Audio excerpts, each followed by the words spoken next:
احسان مانتا ہے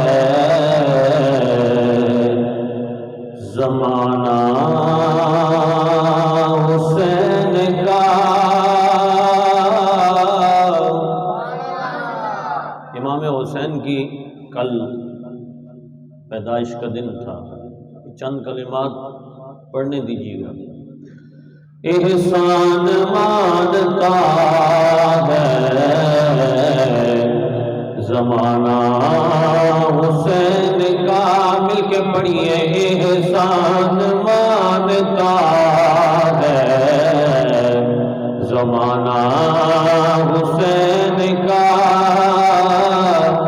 احسان مانتا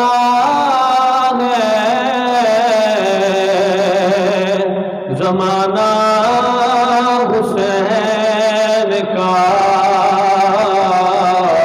حور و ملک نے گایا ترانہ حسین کا، حور و ملک نے گایا ترانہ۔ اب بھی سخی کے ہاتھ کی دھومے ہے چار سو، اب بھی سخی کے ہاتھ کی دھومے ہے چار سو، صدیوں سے بٹ رہا ہے خزانہ حسین کا،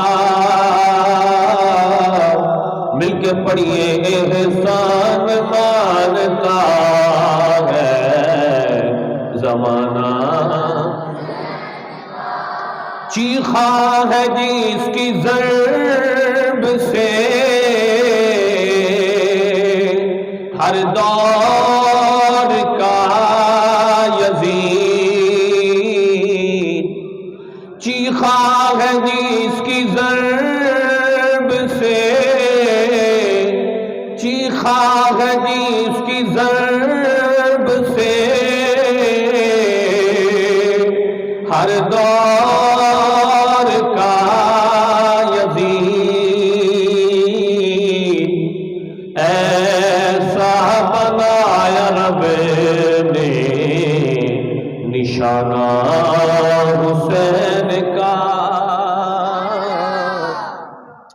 ایسا بنایا رب نے نشانہ حسین کا۔ سنی ہوں اس لیے ہوں میں شبیر پر فدا، سنی ہوں اس لیے ہوں میں شبیر پر فدا، ہاشمی ہوں اس لیے ہوں شبیر پر فدا،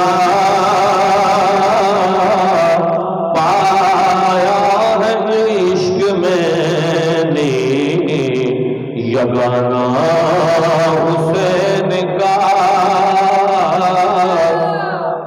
حور و ملک نے گایا ترانہ حسین کا،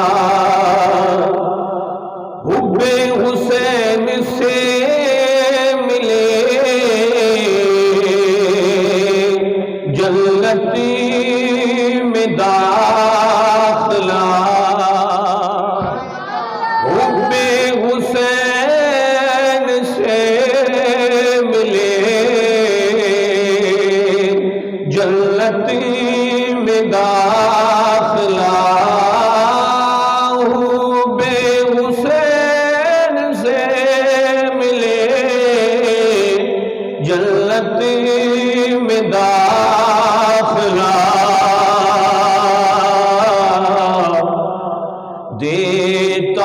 ہے تو کہ جلتے نانا حسین کا، دیتا ہے چونکہ جلتے نانا حسین کا، احسان مانتا ہے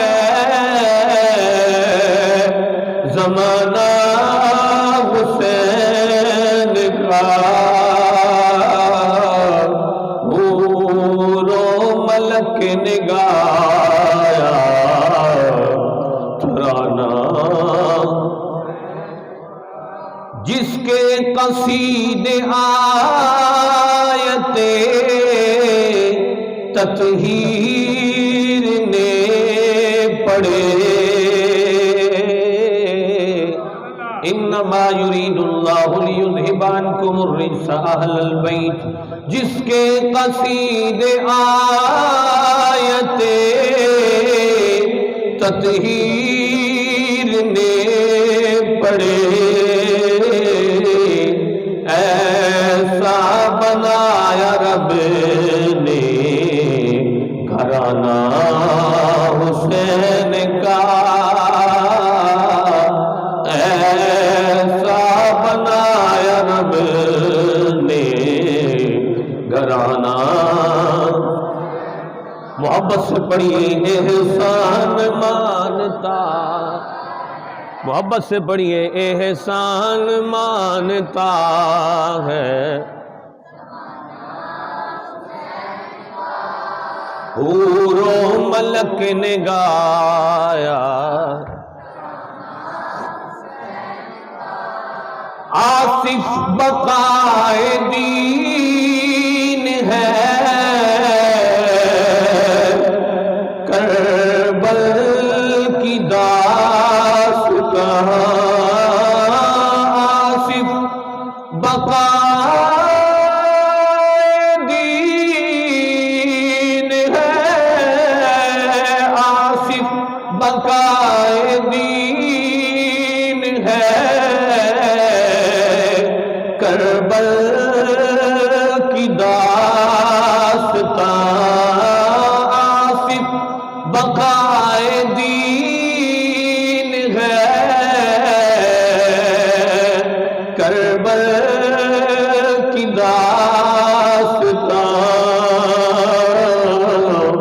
یہ فیض بٹ رہا ہے روزانہ حسین، حور و ملک نے گایا ترانہ،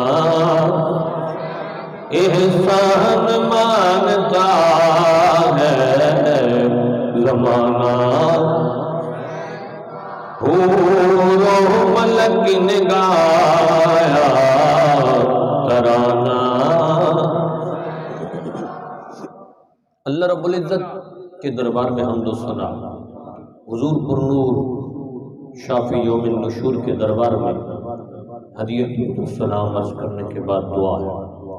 اللہ رب العزت نواس رسول حضرت سیدنا راکب دورش رسول سیدہ فاطمۃ الزہرا کے خوشبودار پھول، جنتی جوانوں کے امام مقبول حضرت سیدنا امام حسین رضی اللہ تعالیٰ عنہ کی ولادت باسعادت کے بابرکت لمحات میں ان کی عظمت و محبت کو خراج عقیدت اور خراج ناز پیش کرنے کے لیے چند کلمات آبرو حسین کے حوالے سے عرض کروں گا۔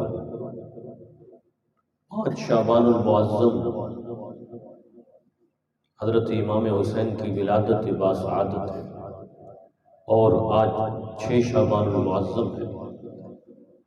شعبان المعظم کا مہینہ جس کے بارے میں میرے نبی پاک نے فرمایا شعبان الشہری و رمضان شہر اللہ، فرمایا شعبان میرا مہینہ ہے اور رمضان رب العزت کا مہینہ۔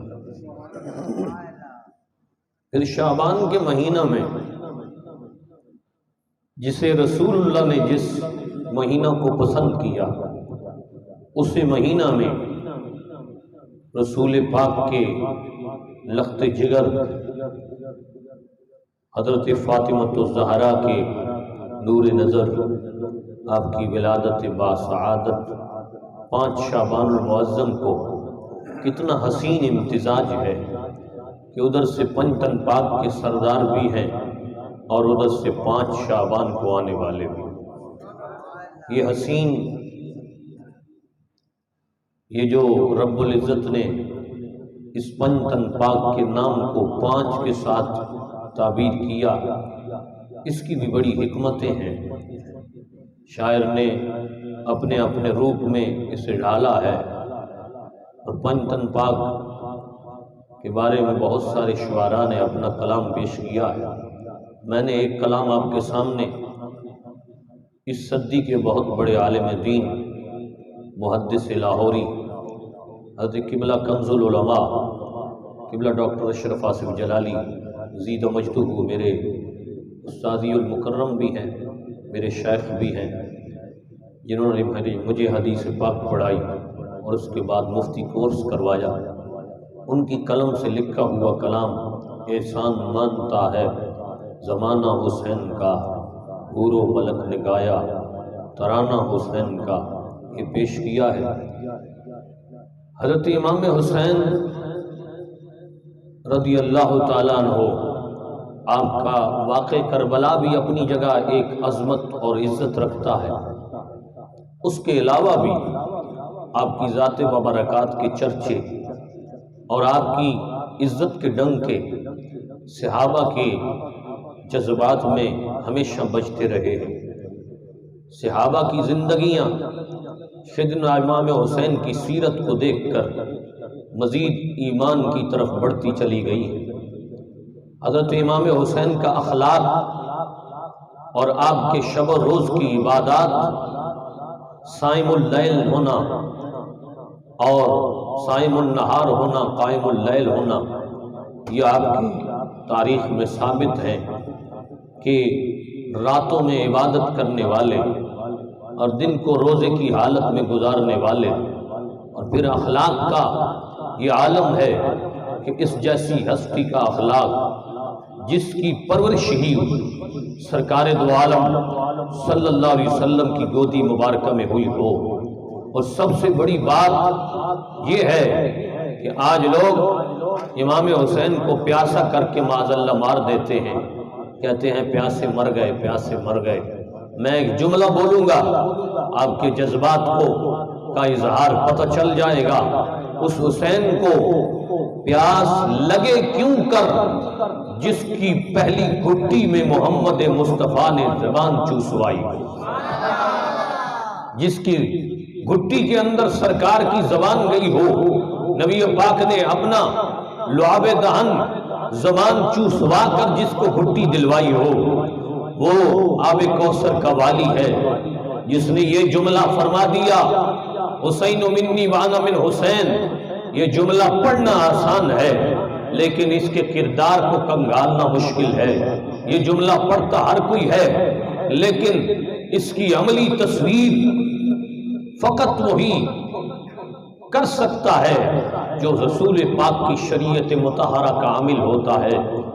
ہم پیار تو حسین کے ساتھ بڑا کرتے ہیں، محرم میں جائز چیزوں کو بھی ناجائز کروا دیتے ہیں، اور ہم سمجھتے ہیں کہ محرم کے اندر فلاں فلاں چیز ناجائز ہے، وہ ایک الگ ٹاپک ہے۔ لیکن آج آپ کی عظمت و عزت پر رب کے قرآن کے حوالہ سے کچھ گزارشات عرض کروں گا۔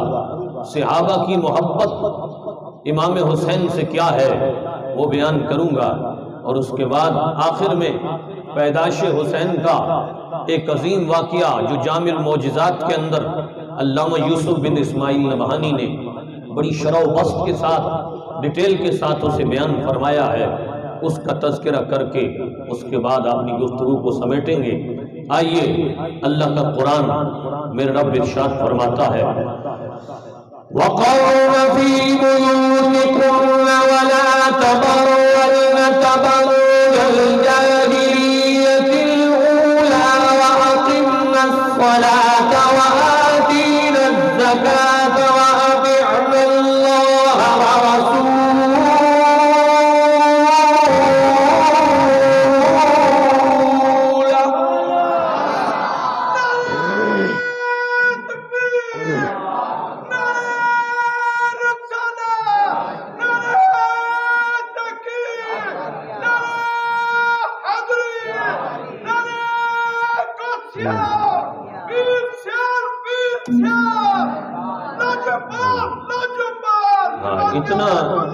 اتنا ڈھیلا جواب اور میرا اتنا کچھ خون کا میرا بھی لگے تو کم از کم آپ کا بھی کچھ لگنا تو چاہیے. میں دوبارہ پڑھنے لگا ہوں. قرآن پر کسی کا کوئی جھگڑا نہیں ہے، اس لیے محبت سے بولیے گا. وَقَرْنَ فِي بُيُوتِكُنَّ وَلَا تَبَرَّجْنَ تَبَرُّجَ الْجَاهِلِيَّةِ الْأُولَىٰ وَأَقِمْنَا الصَّلَاةَ وَآتِينَا الزَّكَاةَ وَأَطِعْنَا اللَّهَ وَرَسُولَهُ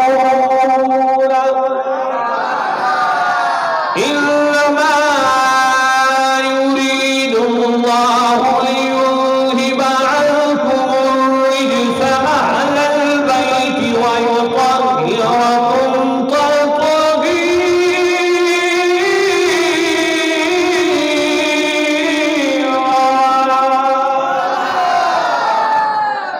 میرے رب کائنات نے ارشاد فرمایا وَقَرْنَ فِي بُيُوتِكُنَّ، اپنے گھروں میں ٹھہری رہو، بے پردہ نہ رہو.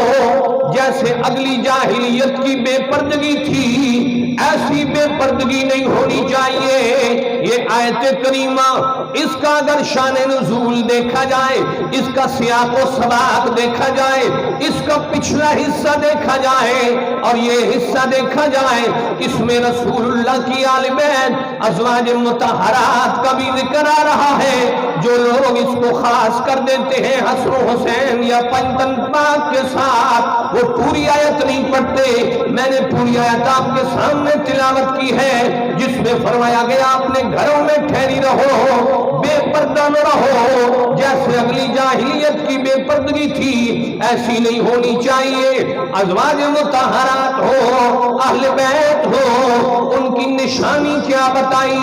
وَأَقِمْنَا الصَّلَاةَ وَآتِينَا الزَّكَاةَ وَأَطِعْنَا اللَّهَ وَرَسُولَهُ. فرمایا اہل بیت کی یہ نشانی ہے، اہل بیت کا یہ شعار ہے، وہ نماز قائم رکھتے ہیں. فرمایا نماز قائم رکھو، زکوٰۃ ادا کرو اور اللہ اور اس کے رسول کا حکم مانو. کوئی ہو سید نماز کے قریب نہ جائے، پھر اس کا ادب و احترام ہم پر لازم نہیں ہے. سید وہی ہوتا ہے جو شریعت مطہرہ کا عامل ہوتا ہے. جب عقیدہ بدل جائے سید، اسے ہم سید کی عزت نہیں دیں گے.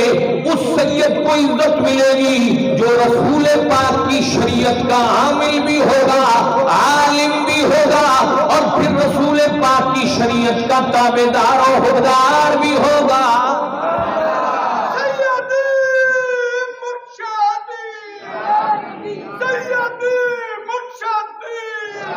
اب اس آیت کریمہ کو دماغ میں رکھ کر اگلی آیت سنیے گا تاکہ آپ کے دماغ میں ایک سکیچ بن جائے، ایک بہترین حلیہ بن جائے کہ اس آیت کریمہ کا مطلب کیا بنتا ہے. فرمایا انما یرید اللہ لیذھب عنکم الرجس اہل البیت ویطہرکم تطہیرا.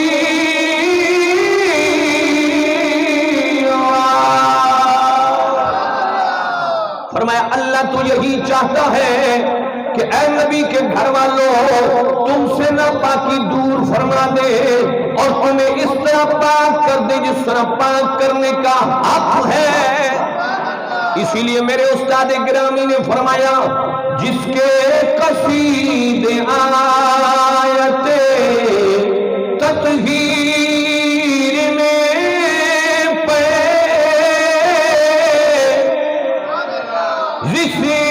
کے قصیدے آیت تطہیر نے پڑھے،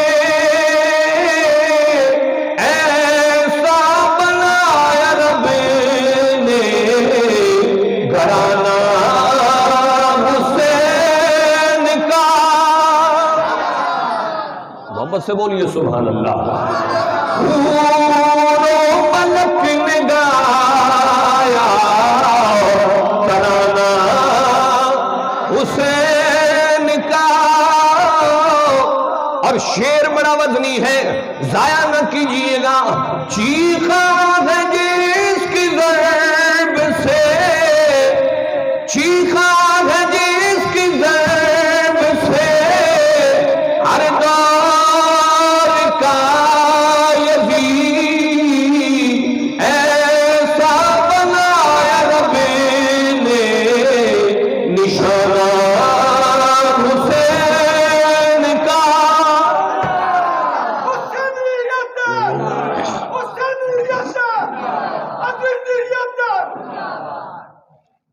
سبحان اللہ، محبت سے بولیے سبحان اللہ۔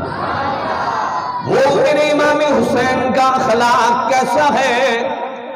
آج لوگ تلوار دھنی کی باتیں تو کرتے ہیں، ہائے وائے تو ان کے نام سے کرتے ہیں، لیکن ان کے اخلاق کی بات ان کے زبان پہ نہیں آتی۔ وہ میرے امام حسین جنہوں نے 10,000 دینار ایک بندے کو دیے بطور قرض۔ کتنے ہزار دینار؟ 10,000 دینار، بہت بڑی رقم۔ 10,000 دینار دیے، اس بندے نے تاریخ دے کر عرض کی حضور فلاں تاریخ کو لوٹا دوں گا۔ جو میں جان گیا ہوں آپ کی بات، فلاں تاریخ کو لوٹا دوں گا، وہ لوٹا نہ پایا۔ ایک دن امام حسین اسی گلی میں آ رہے ہیں، آگے سے وہ مقروض بھی آ رہا ہے، جس نے قرض لیا ہے وہ بھی آ رہا ہے۔ اس نے امام حسین کو دیکھ کر رستہ بدل لیا۔ جب رستہ بدلا، آگے گلی بند ہے، دوبارہ واپس آیا، حضرت امام حسین کے سامنے آیا۔ آپ نے فرمایا تو نے رستہ کیوں بدلا؟ عرض کی حضور آپ کا قرض دینا تھا، تاریخ گزر گئی ہے، شرم آیا ہے، اس لیے واپس مڑا ہوں، لیکن آگے راستہ بند تھا۔ آپ نے فرمایا کیا تو میرے قرض کی وجہ سے شرم کھا رہا ہے، میرے قرض کی وجہ سے شرمندہ ہو رہا ہے؟ جا، حسین نے تجھے 10,000 دینار بخش دیے ہیں۔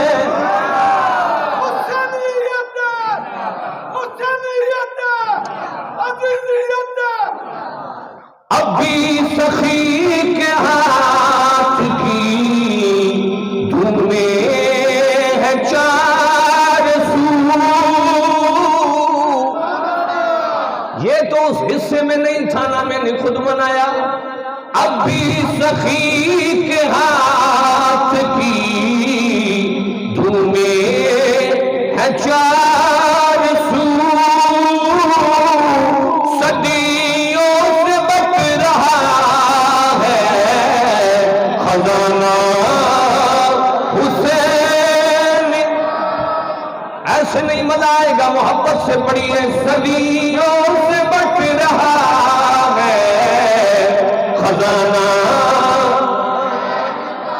شاہ جی لیٹ آیا ہو، ذرا محبت نام پڑھ دو، صدیوں سے بچ رہا ہے خزانہ حسین۔ وہ امام حسین رضی اللہ تعالیٰ عنہ کا اخلاق کیسا ہے، سخیوں کا بیٹا سخی کیسا ہے؟ ایک قافلے کے اندر میرے امام حسین کا قافلہ چل رہا ہے، علماء نے لکھا اس میں 70 اونٹوں کا قافلہ ہے جو میرے امام کا ہے۔ اب سخاوت کا پیکر دیکھنا ہو تو علی المرتضیٰ کا بیٹا، محمد مصطفیٰ کا نواسا، ان کی ایک جھلک دیکھ لیجئے۔ آپ کے پاس ایک سائل آیا، حضور بھوک بڑی لگی ہے، بھوک بڑی لگی ہے، آپ نے غلام کو فرمایا فلاں اونٹ کے کچاوے پر روٹی ہے، اسے دے دو۔ غلام ڈھونڈنے کے لیے نکلا، ڈھونڈتا رہا نہ مل پایا۔ اب غور فرمائیے گا، غلام واپس آیا، عرض کرتا ہے حضور روٹی نہیں مل رہی۔ آپ نے فرمایا اسے سارے کے سارے اونٹ ہی دے دے، خود ڈھونڈ لے گا۔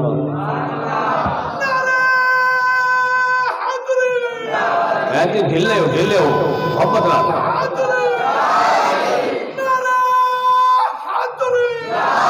محبت سے سخاوت امام حسین، سخاوت امام حسین، سخاوت امام حسین، سخاوت امام حسین، سخاوت امام حسین، سخاوت امام حسین۔ آصف بقائے دین ہے، کربل کی داستان، یہ فیض بچ رہا ہے روزانہ حسین کا۔ اللہ محبت سے بولیے سبحان اللہ۔ آج ہم لوگ تو حسین کی بات تو کرتے ہیں، لیکن ہمارا کردار کیا ہے؟ ہم جیب سے پیسے نکالتے وقت دیکھتے ہیں کہیں 100 والا نوٹ تو نہیں جا رہا، 10 والا آنا چاہیے، 100 والا نہیں آنا چاہیے۔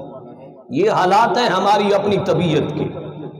ہم باتیں ان کی کرتے ہیں، ان کے نام کے نعرے لگاتے ہیں، جنہیں اپنی غربت کا خوف نہیں ہے،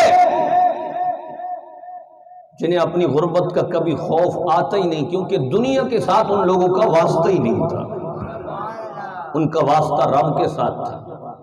یہی حضرت امام حسین رضی اللہ تعالیٰ عنہ، جن کے بارے میں حضرت ابوبکر صدیق منبر پر تشریف فرما ہے، آپ نے فرمایا لوگوں میری اپنی رشتہ داری سے زیادہ اگر کسی سے مجھے محبت ہے تو سنو وہ کون ہے۔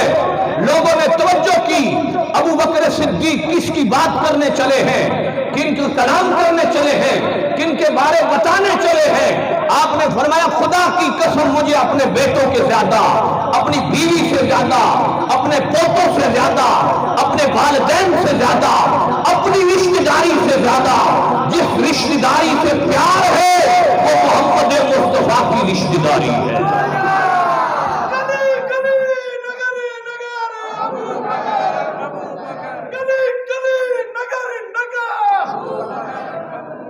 جس سے ابو بکر پیار کرتے ہیں وہ اہل بیت ہیں۔ فرمایا مجھے رشتہ داروں سے زیادہ نبی پاک کی رشتہ داری کا تحفظ ہے۔ جو اپنی رشتہ داری سے زیادہ محبت نبی کے رشتہ داروں سے کرے، اور پھر خود بھی تو رشتہ بہت بڑا ہے نا، سرکار کے سسر ہیں، کتنی بڑی عزت والی شے تمنا کے طور پر پیش کر کے عرض کرتے ہیں۔ جب سرکار نے پوچھا تھا ابو بکر کوئی خواہش ہے، عرض کی 3 خواہشیں ہیں۔ پہلی خواہش یہ ہے وَإِنفَاقُ مَالِي عَلَى رَسُولِ اللَّهِ، میرا سارا مال آپ کی ذات پر قربان۔ دوسری خواہش یہ ہے ان یکون بنتی تحت رسول اللہ، یا رسول اللہ میری بیٹی عائشہ آپ کے نکاح میں چلی جائے۔ تیسری خواہش کیا ہے؟ آج لوگوں کا ذہن کیا ہے؟ کسے بیٹی دینی ہے، رشتہ کہاں دینا ہے؟ اگر 4 رشتے آئیں نا تو سب سے پہلے یہ سوچیں گے کہ لڑکے کی نوکری ہے، مال اس کے پاس ہے، گاڑی اس کے پاس ہے، پراپرٹی اپنی ہے، مکان اپنا ہے، سعودیہ کا کوئی کاروبار ہے۔ میرے پاس کل ایک بندہ آیا، اسی جب علاقے کا آیا، اس نے کہا مولوی صاحب میں نے بیٹی کا اور داماد کا ستارہ ملانا ہے، ستارہ ملانا۔ میں نے کہا شرعاً ان ستارے ملانوں کا طریقہ ناجائز ہے کہ اس طرح ستارہ ملانا ہے۔ میں نے کہا رشتے زمین پر نہیں بنتے، رشتے آسمانوں میں بنتے۔ زمین کے ستاروں کا کوئی آج مولوی تجھے ستارہ ملا کے دے، کل تو کہے مولوی صاحب تو نے تو جھوٹ بولا تھا۔ میں نے کہا میں ستاروں والا کام ہی نہیں کرتا، نہ مجھے آتا ہے۔ بلکہ مسلم شریف کے حدیث پاک کے اندر یہ حدیث میں نے پڑھی کہ جو بندہ ہاتھ کی لکیروں پر اپنا ستارہ ڈھونڈتا ہے یا کسی نجومی سے پوچھتا ہے تو نبی پاک نے فرمایا اس کی 40 دن کا روزہ نماز عبادات ضائع ہو جاتی، اس کی عبادات قبول نہیں ہوتی۔ 40 دن تک جو بندہ نجومی کو ہاتھ دکھاتا ہے، بھائی تمہاری قسمت رب کے ہاتھ میں ہے، اور یہ نہ سمجھنا کہ میری قسمت اب بنے گی۔ علماء فرماتے ہیں 4 مہینے 20 دن جب انسان ماں کے پیٹ میں اس کی گروتھ ہو جاتی ہے، اس کے بعد جب روح اس کی ساتھ ڈالی جاتی ہے، ساتھ ہی قسمت کا فرشتہ اس کی قسمت بھی لکھ دیتا ہے، اس کا رزق بھی لکھ دیتا ہے، اس کی عمر بھی لکھ دیتا ہے، اس کا مرنا بھی لکھ دیتا ہے، اس کا فلاں جگہ جینا بھی لکھ دیتا ہے۔ قسمت تو پہلے لکھی جا چکی ہے، اب قسمت دکھانے کا فائدہ کیا ہے؟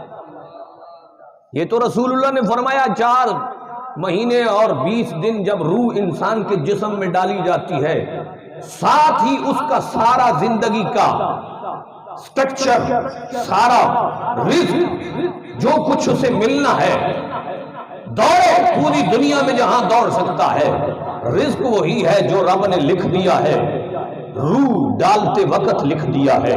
قسمت وہی ہے جو رب نے لکھ دی ہے، روح ڈالتے وقت لکھ دی ہے۔ یہ نجومیوں کو ہاتھ دکھانا یا رشتے کے لیے ہاں استخارہ جائز ہے شرعاً، لیکن ستارہ نکلوانا حرام ہے۔ رشتے کے اوپر ستارہ نکلوانا حرام ہے۔ میں نے انہیں سمجھایا کہ اس بات پر میں نے کہا یہ پہلا رشتہ ہے، اس نے کہا نہیں جی بہت سارے رشتے آئے ہیں، ہمیں یہ پسند آیا۔ میں نے کہا اس کی خوبی کیا ہے؟ لڑکا سعودیہ میں کام کرتا ہے یہی خوبی ہے۔ ہم نے معیار بنا لیا دولت۔ یقین جانیے یہ معیار نہیں ہے، رشتے دینے کا یہ معیار نہیں ہے۔ رشتے دینے کا معیار یہ ہے کہ سب سے پہلے چیک کرو کہ صحیح العقیدہ مسلمان ہے یا نہیں۔ محبت سے بولیے سبحان اللہ۔ رشتہ دینے کا معیار یہ ہے، پہلے یہ چیک کرو صحیح العقیدہ مسلمان ہے یا نہیں۔ ہم تو یہ بھی نہیں دیکھتے، ہم کہتے ہیں مال والا ہونا چاہیے، پہلے یہ چیک کرنا چاہیے، اس کے بعد یہ چیک کرو کہ نمازی بھی ہے یا نہیں۔ ہم جو لوگ دنیاوی معیار بناتے ہیں یہ معیار کھوکھلے ہیں، واللہ معیار وہی ہے اللہ رسول کے دربار میں۔ حضرت علی المرتضیٰ نے جب ابوبکر صدیق نے عرض کی تھی آپ جائیے اور رسول اللہ سے رشتہ پوچھئے، تو کیا حضرت علی پاک بہت امیر تھے؟ کتنے امیر تھے؟ اگر آپ کی تاریخ پڑھیں تو آپ نے اپنی زرہ بیچ کر نکاح کے لیے اور مہر کے لیے رقم بنائی تھی۔ اتنا ہی مال تھا حضرت علی مرتضیٰ کے پاس اور کچھ نہیں تھا۔ آج جو لوگ یہ معیار بناتے ہیں مال ہوگا تو ہم رشتہ کریں گے، یہ بالکل معیار کھوکھلا ہے۔ اور ایک بات میری بھی سن لیں، بہت اپ فیملی سے بھی رشتہ کرنا انسان کی بے وقوفی ہے۔ اپنے برابر والے کف سے رشتہ کرنا شریعت کی نقطہ نظر سے بہترین جائز کام ہے۔ اپنے برابر کا چوٹ ڈھونڈو، بہت اپ ڈھونڈو گے ساری زندگی ذلیل ہو جاؤ گے۔ بہت ناقص اپنی قوم سے گرا ہوا رشتہ ڈھونڈو گے تو ساری زندگی تمہارے لیے تکلیفیں ہوں گی۔ برابر کا کف، برابر کا خاندان ڈھونڈو۔ یہ شریعت کے اندر اس چیز کو دیکھا گیا ہے، نیک ہو، صحیح العقیدہ ہو تو اس وقت انسان یہ نہ دیکھے کہ مال اس کے پاس کتنا ہے۔ مال ہر کوئی اپنا لکھوا کے پہلے لے آیا ہے جتنا اس کا ہونا ہے۔ محبت سے بولیے سبحان اللہ۔ اب آئیے ذرا آگے چلیے، حضرت امام حسین کی ولادت پر تذکرہ کرتے ہیں۔ یہ جملہ معترضہ درمیان میں معاشرے کے لیے بولا، اور یہ بہت ضروری چیز ہے۔ ہم لوگ ستارے ڈھونڈتے رہتے ہیں، نجومیوں سے پوچھتے ہیں، جو کام اچھا ہوتا ہے اس میں بھی حرام ڈلوا دیتے ہیں۔ اور آج کل تو معاشرے کے اندر شادی سے پہلے 20 دن پہلے ڈانس کا جناب باقاعدہ مشق ہوتی ہے، ڈانس کی مشق ہو رہی ہے۔ کہ ہم نے شادی کے موقع پر دولہا کے سامنے اور دلہن کے سامنے ڈانس کیسے کرنی. کاش ہم اگر شادی سے پہلے قرآن کی تلاوت گھر میں کرواتے کہ مالک اس قرآن کی برکت اور روحانیت ہماری زندگی میں ڈالتے. کیا اس کے اوپر میرے رب نے جو رشتے کا پہلا امتزاج کیا تھا اس میں کیا تھا پتہ ہے؟ بابا آدم اور اماں حوا کا جو رشتہ ہوا تھا اس میں مال و دولت کی بات ہی نہیں ہوئی تھی. اس میں برکت کے لیے مہر کے طور پر جو چیز میرے رب نے بابا آدم کے لیے رکھی تھی، فرمایا آدم تیرا مہر یہ ہے کہ تو نبی آخر الزمان محمد مصطفیٰ کی ذات بابرکات پر کثرت سے درود پڑھ لے، یہی تیرا مہر ہو جائے. ہم لوگ مہر کے لیے پوری زمین لکھوا لیتے، شرائط لکھواتے ہیں. زندگی میں دنیا بننے کے بعد جو دنیا پر پہلا رشتہ ہوا ہے اس کے اندر مہر کی رقم نہیں تھی، رسول پاک پر درود پاک تھا. یہ بابا آدم کا حق مہر تھا جو آپ نے ادا کیا. فرمایا آدم تیرا حق مہر یہ ہے کہ نبی آخر الزمان محمد مصطفیٰ کی ذات بابرکات پر درود پڑھ لے، یہ تیرا مہر بن جائے. ہم کہتے ہیں جی مہر غیر معجل 10 لاکھ روپیہ. میں کئی جگہ گیا ہوں تو اس طرح کا کھیل میں نے دیکھا. یہ ساری فرضی چیزیں ہیں. انسان کا کردار انسان کو نکھارتا ہے اور انسان کا کردار ہی انسان کے لیے عزت کا سبب ہوتا ہے. تف ہے اس دولت پر جو بعد میں بے سکونی کا سبب بن جائے، اور زندہ باد ہے وہ حالات جس کی وجہ سے نیکی بڑھ جائے اور انسان کی زندگی سکون میں آ جائے. اب آئیے امام حسین کی کل ولادت کا دن تھا، اسی کے حوالہ سے تذکرہ کرتے ہیں. محبت سے بولیے سبحان اللہ. حضرت امام حسین رضی اللہ تعالیٰ عنہ کی ولادت کا وقت قریب آتا ہے. صبح کا وقت ہے.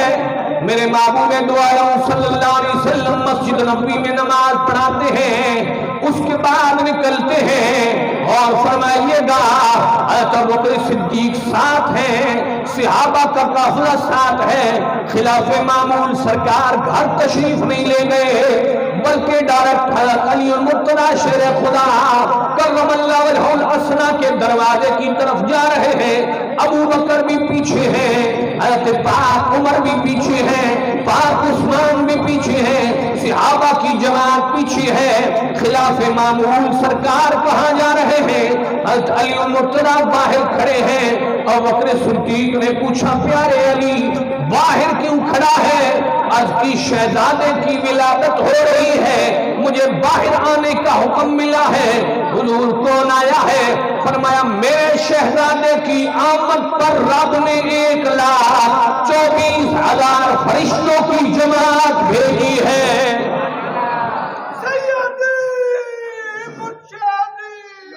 جامع المعجزات علامہ یوسف بن اسماعیل نبہانی کی کتاب کا حوالہ. فرمایا فرشتوں کی جماعت. ابو بکر صدیق نے فرمایا آپ کو کس نے بتایا؟ علی المرتضی عرض کرتے ہیں یا رسول اللہ اے ابو بکر مجھے فرشتوں نے آواز دی ہے آپ کے شہزادے کی آمد پر رب نے اتنے فرشتوں کو بھیجا ہے. میرے پاک نبی پاک نے فرمایا صدقت یا علی، اے علی تو سچ کہہ رہا ہے، میں بھی دیکھ رہا ہوں فرشتوں کی جماعتیں میرے نواسے کی آمد پر آسمان سے زمین کی طرف اتر رہی ہے. اب اور فرمائیے گا آج امام حسین کا نام لے کر اپنی مصیبت کو حل کرواؤ. کیوں؟ اس لیے اس ولادت کے موقع پر میرے نبی پاک نے ایک عجیب و غریب واقعہ بیان فرمایا. فرمایا ابو بکر حیران ہے، اس سے حیرانگی والی بات سنا دیتا ہوں. فرمایا میرے نبی پاک نے آج وہ فرشتہ بھی امام حسین کی ولادت پر حاضر ہو رہا ہے جس کے ہاتھ پاؤں اور پر ٹوٹے ہوئے تھے، وہ حاضر ہوا. اس نے آ کے عرض کی یا رسول اللہ میں آسمان میں اڑ رہا تھا، میں نے زمین کی طرف دیکھا ایک بندے کے ہاتھ پاؤں ٹوٹے ہوئے ہیں، میں نے کہا اسے مر جانا چاہیے. میرے رب نے میرے دل کے خیال کو حقیقت میں تبدیل فرما کر فرمایا تیرے ہاتھ پاؤں ٹوٹ جائیں گے، تیرے پر ٹوٹ جائیں گے، میری مخلوق پر تو نے بہت بڑا بہتان باندھا ہے موت کا، پہلے تیرے توڑ ڈالوں گا۔ فرمایا میرے ہاتھ پاؤں پر توڑ دیے گئے، اور جب ولادت حسین کا وقت قریب آیا میں نے عرض کی مولا اس نواز رسول کی برکت سے میرے ہاتھ پاؤں اور پروں کو جوڑ دیا جائے۔ رب نے کرم فرمایا، امام حسین کے صدقے فرشتے کی مصیبت کو دور کروایا، آج میں آپ کے سامنے کھڑا ہوں۔ محبت سے بولیے سبحان اللہ، اور محبت سے بولیے سبحان اللہ۔ اس سے ایک سبق ملتا ہے، انسان کسی کو دیکھ کر حقیر کی نظر سے کوئی ہلکا جملہ نہ بولے۔ فرشتے جو معصوم عن الخطا ہے، معصوم عن الخطا ہے، اگر وہ خطا کا تصور بھی کرے اس کے اوپر ان کی گرفت ہو جاتی ہے۔ میرے جملوں کو سمجھیے گا، فرشتے معصوم عن الخطا ہے، اگر وہ کسی خطا کا تصور بھی کرے ان پر گرفت ہو جاتی ہے۔ یہاں ایک جملہ دوں گا اور جملہ بڑا وزنی دوں گا، اب غور فرمائیے گا۔ فرشتہ گناہ کا تصور کرے، وہ پکڑا جائے، امتی مصطفیٰ، مصطفیٰ کا امتی گناہ کا تصور کرے، نہ لکھا جاتا ہے نہ پکڑا جاتا ہے۔ وجہ کیا ہے؟ فرمایا محمد مصطفیٰ کی نسبت کا حیا ہے۔